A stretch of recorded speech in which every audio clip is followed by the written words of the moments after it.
Buongiorno a tutti, benvenuti al nostro appuntamento del lunedì con la nutrizionista risponde.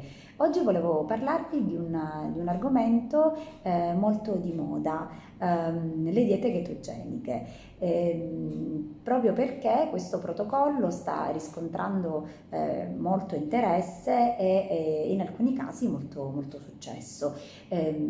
Pensate che questo tipo di protocollo ha origini più di 100 anni fa. Le sue applicazioni erano per lo più destinate ai malati epilettici, quindi per trattare l'epilessia.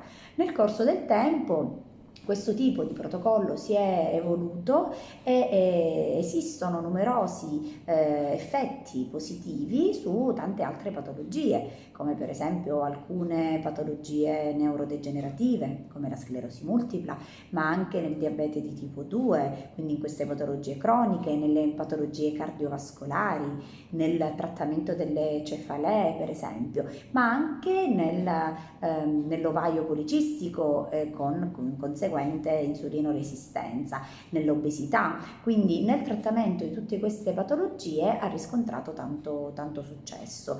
Perché questo tipo di protocollo è così di moda? Perché intanto permette una riduzione ponderale, quindi una perdita di peso veloce e sicura. Perché veloce e sicura? Intanto perché è selettiva, è una dieta selettiva in quanto colpisce principalmente la massa grassa, preservando la massa muscolare perché essendo un protocollo normoproteico questa viene protetta. Agisce sul grasso, quindi sul tessuto adiposo e fa sì che l'organismo possa utilizzare questo tipo di substrato per produrre energia. Considerate che spesso l'organismo prende l'energia, utilizza come substrato energetico i carboidrati.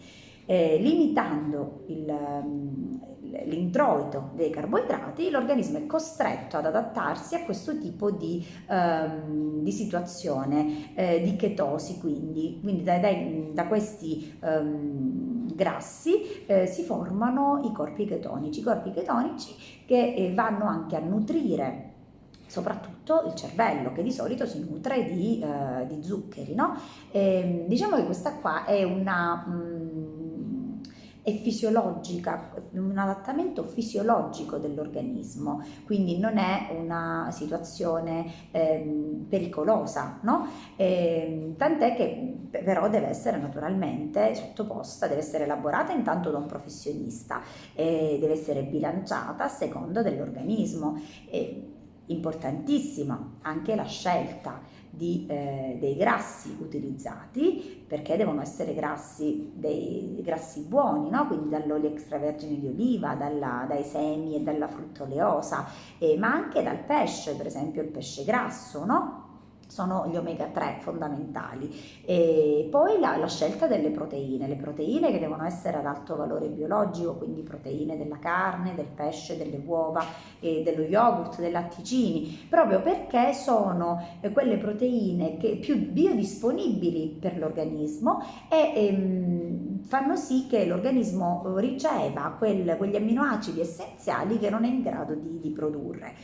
Altri benefici di questa terapia nutrizionale sono i livelli ematici, no? Quindi le analisi cliniche migliorano notevolmente, soprattutto l'assetto glucidico, quindi la glicemia, e poi si ha una maggiore sensazione di sazietà, innanzitutto perché questi corpi chetonici vanno ad agire in determinati centri della sazietà e poi perché l'utilizzo di grassi e proteine a discapito degli zuccheri fa sì che l'organismo abbia una sensazione di sazietà maggiore ed ecco che la compliance del paziente è maggiore verso queste tipologie di diete.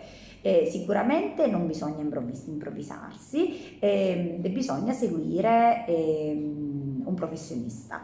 E non tutti possono seguire questo tipo di protocollo, soprattutto quelle persone che magari che fisiologicamente hanno degli stati fisiologici particolari come la gravidanza e l'allattamento, ma anche le persone che hanno problematiche riguardanti per esempio il fegato, quindi un'insufficienza epatica, un'insufficienza renale, soggetti che hanno disturbi alimentari oppure problemi psicologici, no? Quindi è necessario che ci sia sempre una buona anamnesi dietro l'elaborazione di un protocollo del genere.